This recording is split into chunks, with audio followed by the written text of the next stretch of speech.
Selamat berjumpa kembali saudara-saudara sekalian. Hello, good to see you all again. Saya Paul dan istri saya Santi. Kami ingin mengajak saudara untuk bernyanyi memuji Tuhan. I'm Paul and this is my wife Santi, and we would like to invite you to sing along and praise the name of the Lord. Saudara, lagu yang kami nyanyikan berjudul We Serve the Lord Together. Kita melayani Tuhan bersama-sama. Pertama, kami hendak mengucapkan terima kasih kepada Om Hain yang mengenalkan lagu ini kepada kami. First of all, Santi and I would like to thank Om Hain for introducing us to this song.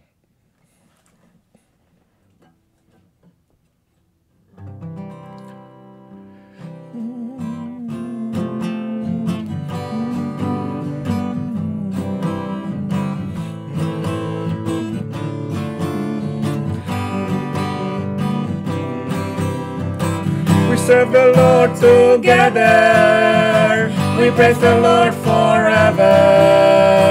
There's a place called heaven, where we'll die, no never. Everything works better when we work together. Rain or stormy weather, we serve the Lord together.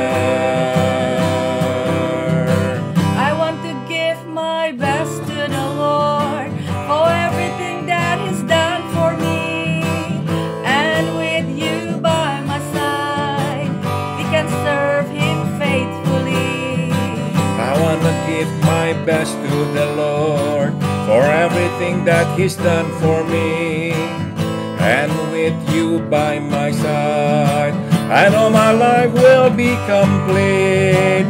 We serve the Lord together, we praise the Lord forever.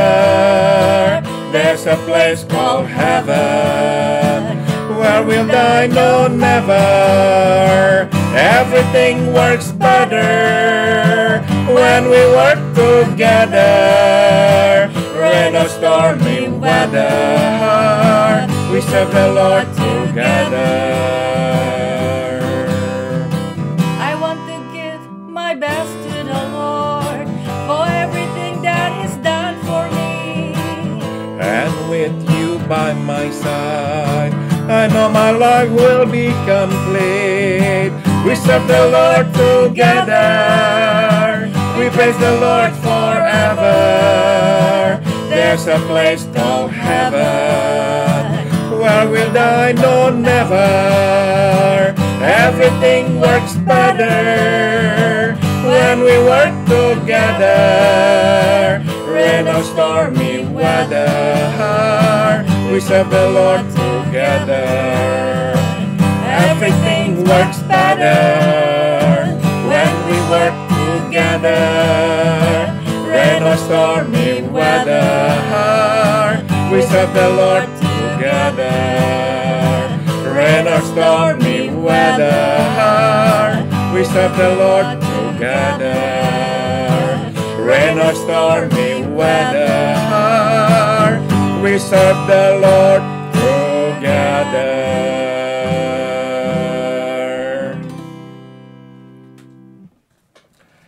Mari kita masuk dalam doa. Let us pray. Bapa dalam surga, terima kasih atas kesempatan kami boleh berkumpul kembali. Thank you, Heavenly Father, for the time that you have given us to be together again. Bapa, terima kasih juga atas kesempatan melayanimu bersama-sama dengan saudara-saudara seiman. We also want to thank you, Father, for the privilege that you have given us to serve you together with our brothers and sisters. Yes, Lord. Bapa dalam surga, kami tidak sempurna, banyak kelemahan, tapi Engkau bersedia memakai kami. Terima kasih. Lord, you know how imperfect we are, but you are still willing to use us. For that we thank you so much, Father. Sekarang kami memohon, berbicaralah, kami siap untuk mendengarkan-Mu. And now we pray, Father, please speak to us. We're ready to listen to you. Dalam nama Tuhan Yesus kami berdoa. In the name of Jesus we all pray. Amen. Amen. Saudara, saya akan meminta saudara membuka kitab 1 Raja-Raja, kitab 1 Raja-Raja, pasal 1. The book of 1 Kings, chapter 1. Kita membaca ayat 11, and we are going to read verse 11. 1 Raja-Raja, pasal 1, ayat 11. Lalu berkatalah Nathan kepada Batsheba ibu Salomo, "Tidakkah engkau mendengar bahwa Adonia anak Hagit telah menjadi raja, sedang tuan kita Daud tidak mengetahuinya? Tidakkah engkau mendengar bahwa Adonia anak Hagit telah menjadi raja, sedang tuan kita Daud tidak mengetahuinya?" 1 Kings chapter 1, verse 11. Then Nathan asked Bathsheba, Solomon's mother, "Have you not heard that Adonijah, the son of Haggith, has become king, and our Lord David knows nothing about it?" Saudara, firman Tuhan yang baru saja kita baca memberikan kepada kita gambaran apa yang terjadi di hari tuanya Raja Daud. The verse that we have just read tells us a bit about what happened at the time that David the king was old. Nah, saudara, rupanya di usia tuanya Daud tidak begitu lagi memperhatikan tentang siapa yang akan menggantikannya. Apparently, at his old age, King David did not really pay much attention to his successor who would take his place after he died. Nah, saudara, karena itu maka Adonia, anak dari Raja Daud, dari istrinya yang bernama Hagit, memutuskan dialah yang akan menjadi pengganti Raja Daud. In the absence of clear instruction from King David, Adonijah, one of the sons of King David, from a woman by the name of Haggith, decided to nominate himself to be the successor of King David. Nah, saudara, masalahnya adalah Raja Daud sudah memutuskan jauh sebelumnya bahwa yang akan menggantikannya adalah Salomo, yang dilahirkan oleh Batsheba. The problem is, long ago, David the king had actually decided to anoint his son Solomon to be his successor. Nah, saudara, di tengah-tengah kerancuan itu, datanglah Nabi Nathan memanggil ibu Salomo, yaitu Batsheba. So in the midst of this chaotic situation, the prophet Nathan the prophet called Bathsheba, the mother of Salomo. Dan dia kemudian menasihati Bathsheba untuk menghadap Raja Daud dan mengingatkan Raja Daud bahwa Salomonlah yang telah ditunjuknya untuk menggantikannya. So Nathan the prophet advised Bathsheba to come into King David and remind him that he had made the decision to anoint his son Solomon to become the king in his place after he died. Nah, saudara, kita tahu selebihnya dari cerita ini. Raja Daud kemudian mengurapi Solomon menjadi penggantinya. We know the rest of the story. King David then anointed Solomon to become his successor. Saudara, yang saya ingin angkat di sini adalah peranan Nabi Nathan. What I like to focus on is the role of Nathan the prophet. Saudara, kita mungkin masih ingat nama Nabi Nathan di awal-awal kehidupan Raja Daud sebagai seorang raja. Perhaps we can still remember Nathan early on in David's reign as a king. Saudara, nama Nabi Nathan itu tuh muncul paling jelas sewaktu dia menegur Raja Daud. Sewaktu Raja Daud berdosa, ya, berzina dengan Bathsheba. Perhaps we remember Nathan from the incident in which King David fell into sin. He committed adultery with Bathsheba. Kita tahu Nathan kemudian memberikan kepada Raja Daud sanksi atau hukuman, ya, yang Tuhan telah jatuhkan kepada Daud akibat dosanya. We know that God used Nathan the prophet to deliver to David the punishment that God would give to David as a result of his sin against God. Saudara, Nathan ini adalah seorang nabi. Jadi dia itu hanya menyuarakan suara Tuhan. We know Nathan was a prophet, so he only delivered the word of the Lord. Dan dia telah menjadi nabi yang setia. Dia terus menyuarakan suara Tuhan. And he was a faithful prophet because he only voiced the word of the Lord. Dan saudara, boleh dikata peranan Nathan sebetulnya hanya di dalam kehidupan Daud. What we know of is that Nathan's role or duty was only around and for King David. Tidak ada catatan Nathan itu menjadi nabi menyuarakan suara Tuhan untuk hal-hal yang lain. There is no record in the Bible in which Nathan delivered the word of the Lord about other matters. Jadi semuanya yang dilakukan Nathan berkenaan dengan Raja Daud. So we can say that everything that Nathan did or delivered to King David was only about him, only King David. Nah, saudara, Daud kita tahu adalah raja yang tidak sempurna, tapi Tuhan memakainya secara luar biasa. We know David was not a perfect man, but we also know God used him mightily. Tapi saudara, Daud tidak akan bisa menjadi seperti yang kita kenal tentang dirinya jika tidak ada Nathan. But what I like to tell you is this: David would never become David as we know of if it's not for Nathan the prophet. Gara-gara Nathan lah Daud itu akhirnya kembali di jalan yang benar. Because of Nathan, David was like pulled back into the right path. Dia jatuh ke dalam dosa yang begitu serius, berzina dengan Bathsheba dan membunuh suaminya, ya, Uria. Nah, dia tidak mengakuinya, dia malah menyembunyikan dosanya. Nah, itu menjadi dosa yang menggerogoti dia dan menjauhkan dia dari Tuhan. David sinned against God by committing adultery and by killing Bathsheba's husband, Uriah. And David kept the sin hidden. If it were not for Nathan the prophet, David would have lived in sin. And that sin would have actually wedged a gap between him and God.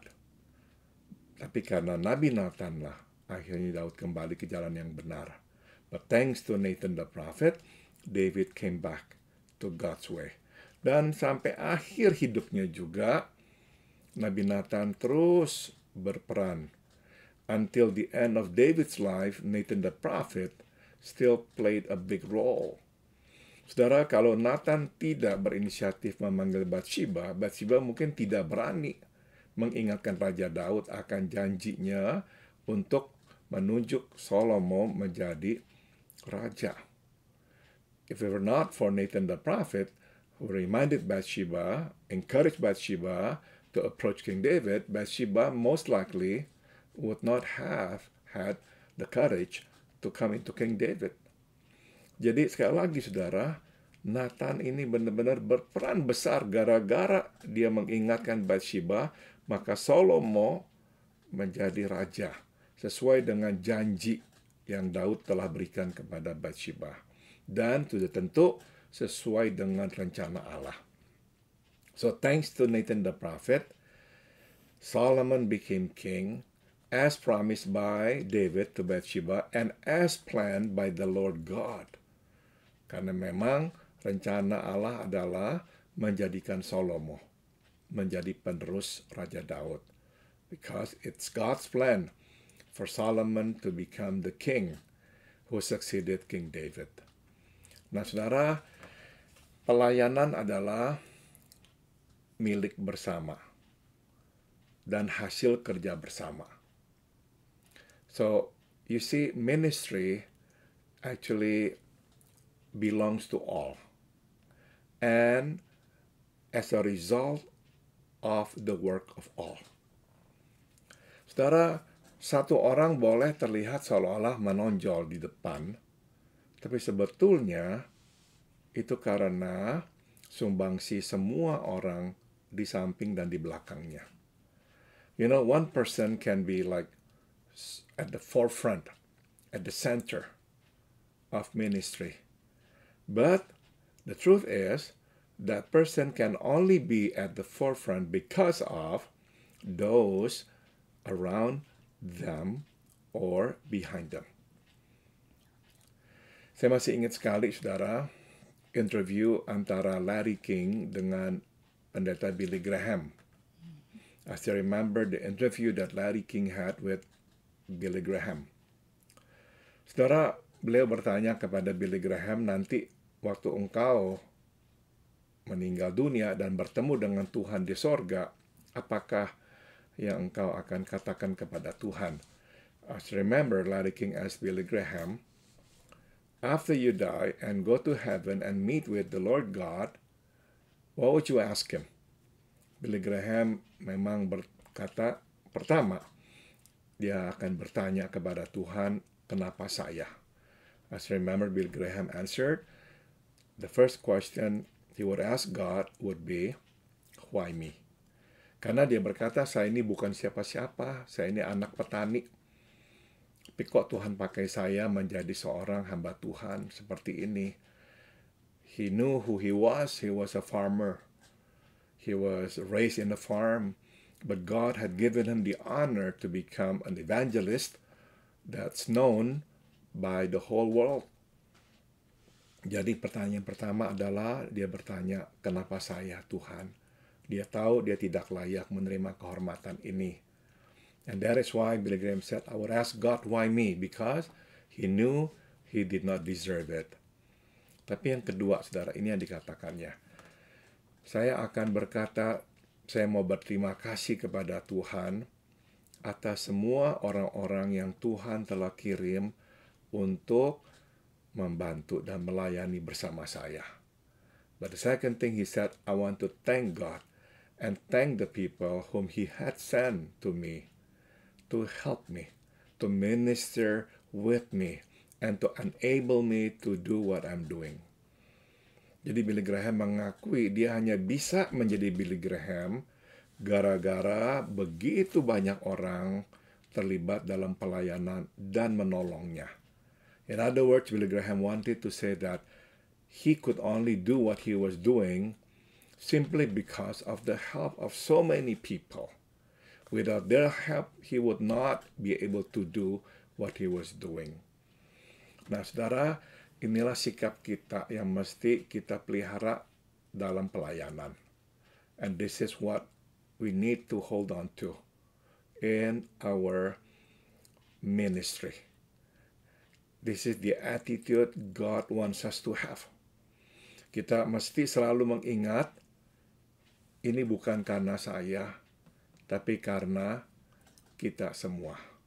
We always have to say, it's not because of me, but because of all of us. Selalu kita mesti ingat, ini milik bersama dan hasil kerja bersama. We ought to always remember that this belongs to all of us.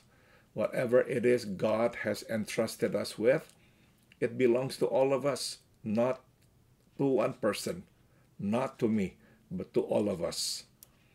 Dan kita mesti berkata juga bahwa bisa terjadi, bisa berbuah, bisa jalan gara-gara kerjasama, gara-gara kita semua.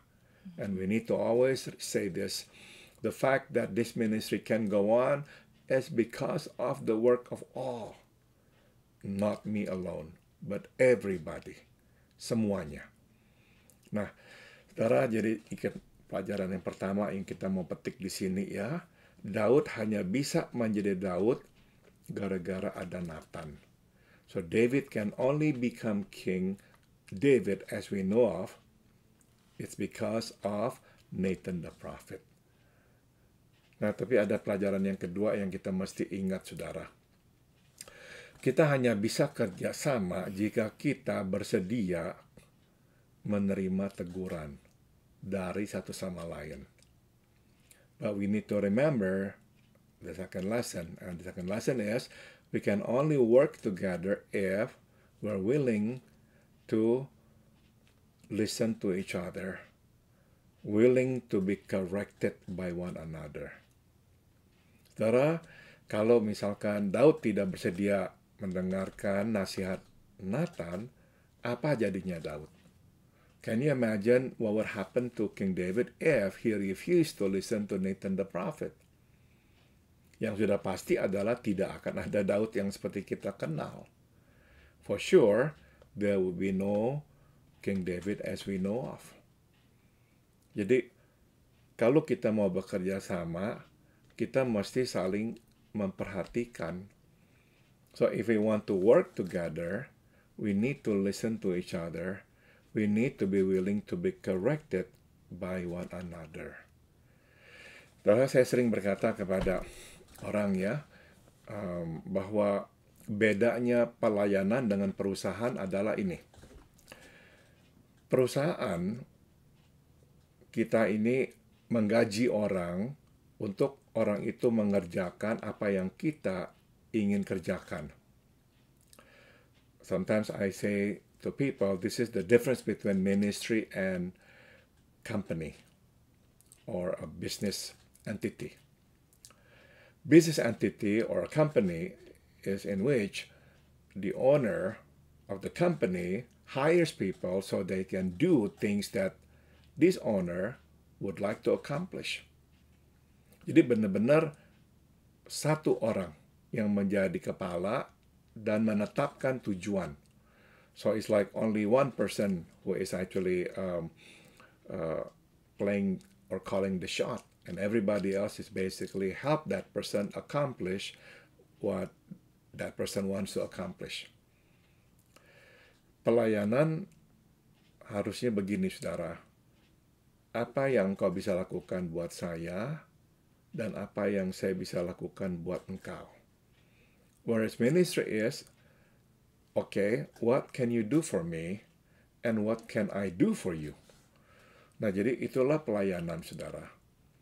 Dua belah pihak memperhatikan satu sama lain dan bersedia dikoreksi satu sama lain.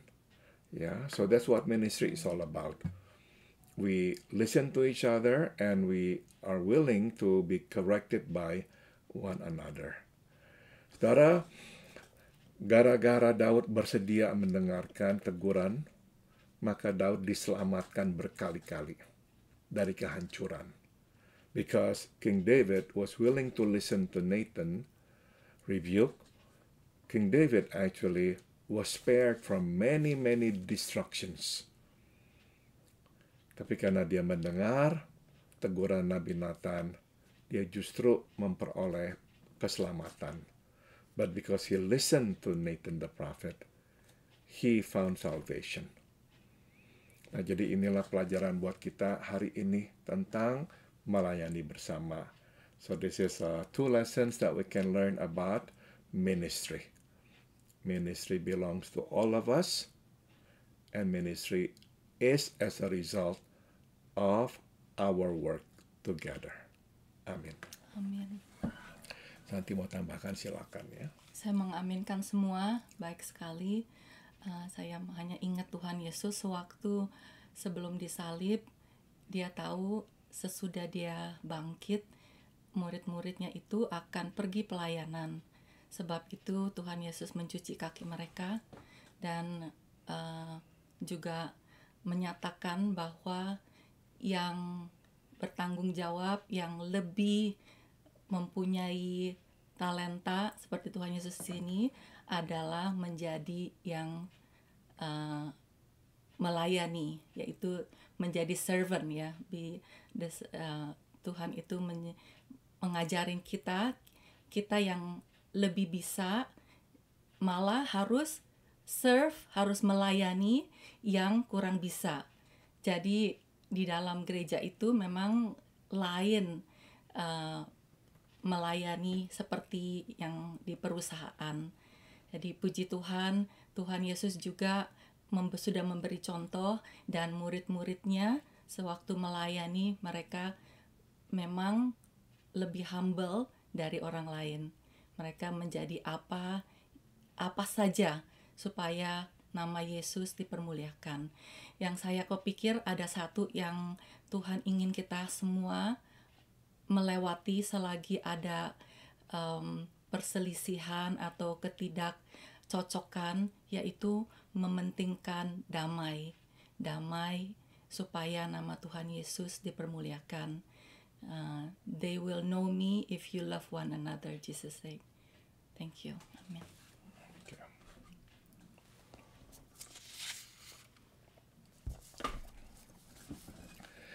Untuk mengakhiri, kami akan menyanyikan sebuah lagu berjudul Berilah Yesus Kepadaku. The last song that we will sing to conclude this fellowship is Give Me Jesus. Maaf, tidak ada lirik dalam bahasa Indonesianya. Ya.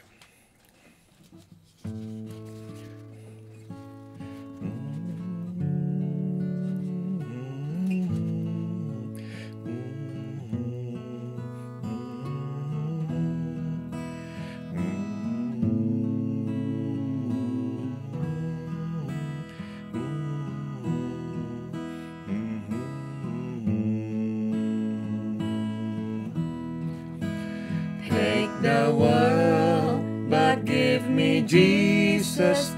All its joys are but a name, but His love abideth ever, through eternal years the same.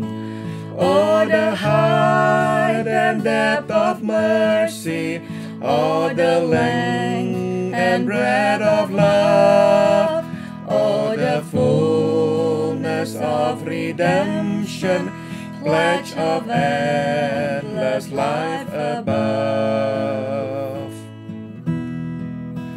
Take the world, but give me Jesus, sweetest comfort of my soul. With my Savior watching o'er me, I can sing though billows roll. Oh, the height and depth of mercy, oh, the length and breadth of love, oh, the fullness of redemption, pledge of endless life above. Take the world, but give me Jesus. Let me view His constant smile. Then throughout my pilgrim journey, light will cheer me all the while.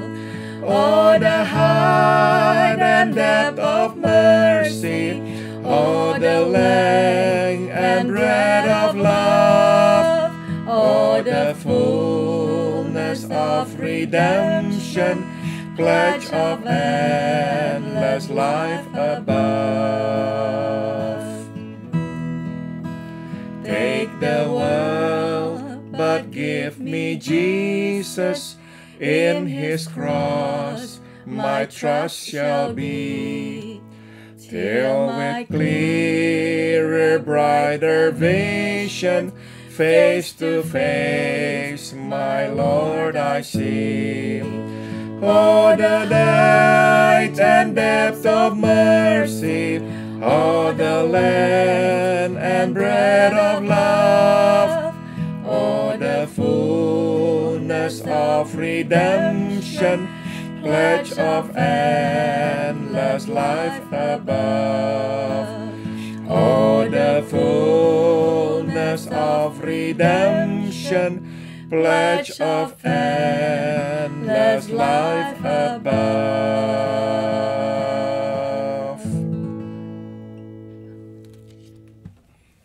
Santi akan mengakhiri dengan doa. Santi will conclude with prayer. Heavenly Father, as we serve Thee, may You put love and joy in our heart. May we, Lord, put others first before us. Sometimes You want to be the first because we feel that we're all knowing. But dear Lord, that's not Your service that You require of us. You want us to be servant of all. You want us to be humble. And thus, You acknowledge our service to You. May we, Lord, love one another, and may we serve one another with the strength and with Your love, with Your Spirit, and with Your peace and joy. In Jesus' name we pray. Amen. Amin. Terima kasih atas kehadiran saudara-saudara sekalian. Thank you for your presence. Dan biarlah Tuhan memberkati kita sekalian. And may God bless us all. Bye-bye.